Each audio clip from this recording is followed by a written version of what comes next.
Speaking of gangsters, top 10 bizarre facts you didn't know about Al Capone. Number 10, middle school education.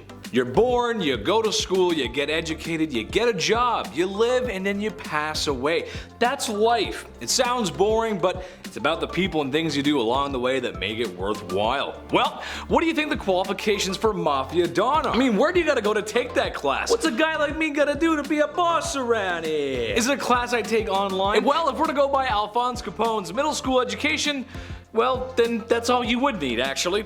Well, in that case, I should be a gazillionaire because I have my grade 10. Sadly, it doesn't work that way. He left school at a young age and fell into the wrong crowd, which is a nice way of saying he was involved in a street gang at a very young age. Number 9, Scarface. Yes, Scarface. It was one of his most infamous nicknames. Why? Well, because of a cut that he earned during a brawl. Was it a rough and tough showdown between him and a rival mobster? Or maybe it was a desperate attempt to escape police custody? Well, actually, it turns out it was a petty fight in a brothel. A fight that Al Capone instigated himself by calling one of the female patrons by some crude language, if you will. It was enough to start a physical altercation and have him getting slashed across the face, earning him the nickname and the reputation for being the toughest mobster in town. And that he was. Number 8, St. Valentine's Day. This is where it all went south. Up until Valentine's Day 1929, Capone was untouchable. There had been attempts to take him down before that, but all efforts proved to be futile.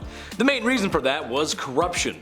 Capone had so many cops and judges in his pocket, it would honestly make you sick. Seriously, it's a crazy percentage of them. It's insane. Add that to his public image of a luxurious and exuberant partier, and well, yeah, he was untouchable. However, Valentine's Day changed his public image, as the crime committed that day proved to be too violent for even his great public image. 7 members of a rival gang were turned into Swiss cheese with a cheese grater, if you will, when his gang dressed up as police officers and mowed down the enemy gang. Using his hurting public image, law enforcement were able to change everything. It was kind of the beginning of the end for him. Number 7, tax evasion.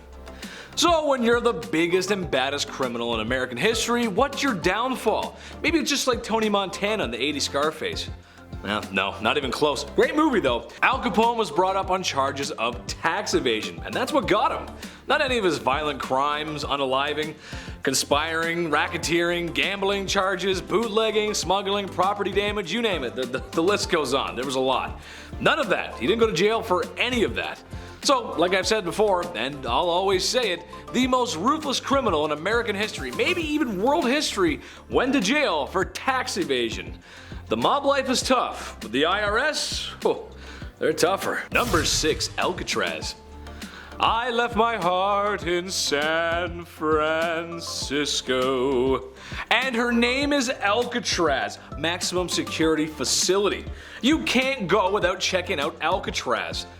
She built a prison on an existing US fort in San Francisco Bay. The idea being, since it sat in cold and rough waters, that the prison was inescapable. Now go ahead and Google Alcatraz escape and you'll see how well that went. When we want something bad enough, we'll just do it. It's human nature. Well, that being said, this was a prison you couldn't escape up until that certain date, and it would make sense to send your most ruthless and awful criminals there. So, that's what they did.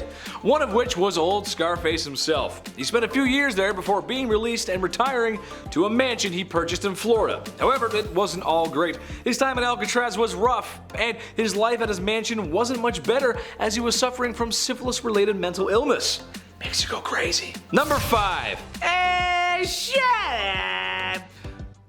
Back to Capone's younger days. Now, like I've said before, I was a good boy. I was a good kid, seriously. I know some of you folks out there don't believe me, but I really was. I did all my homework, I tried extra hard in school, and I always listened to my parents.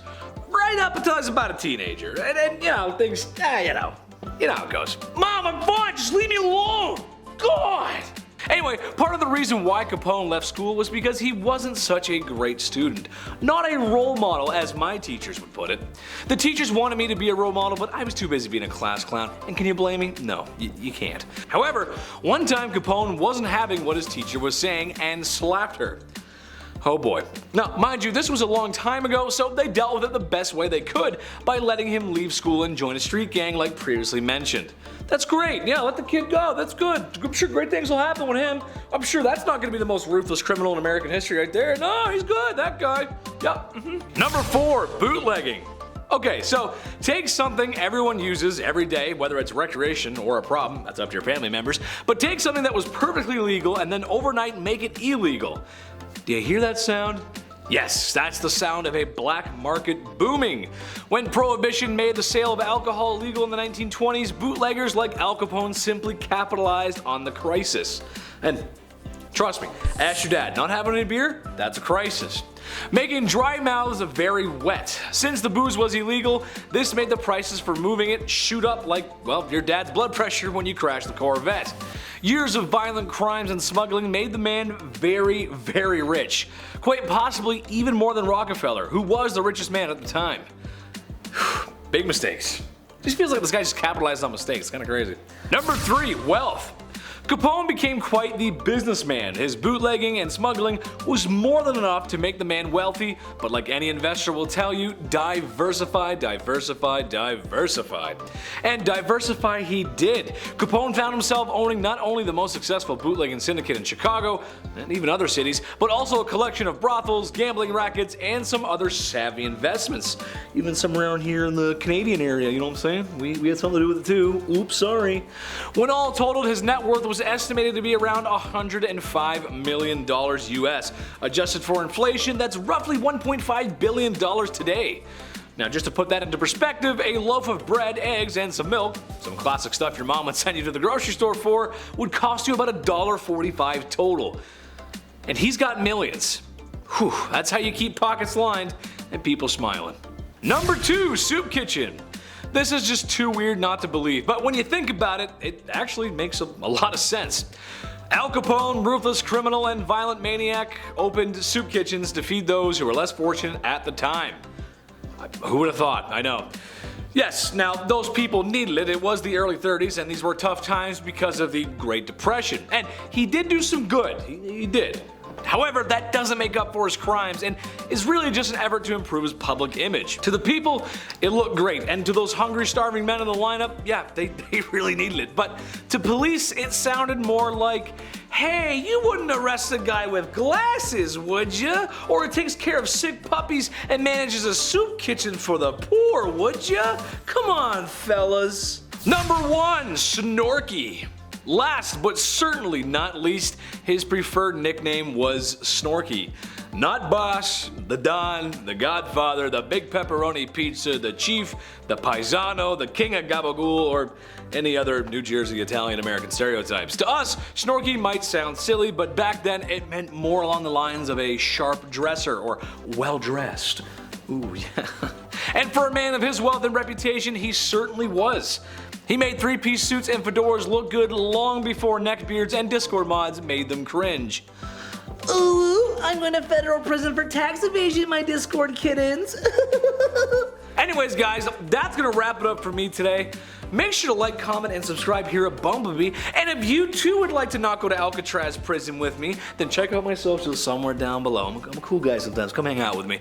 I love you guys so much, and stay free, my little honeybees. Bye-bye. Ta-ta. So long. Oh, yes. Whoa! Guys are gangsta. That's I love the Food Network, I love Guy Fieri, it's how it goes. I don't know why, I don't know, it's just such a weird thing to say. You go to like a mom and pop shop and be like, oh wow, this quiche is really good. It's gangsta! Like what the If we're to go buy Alphonse Capone's, I got a hairball today, what's going on?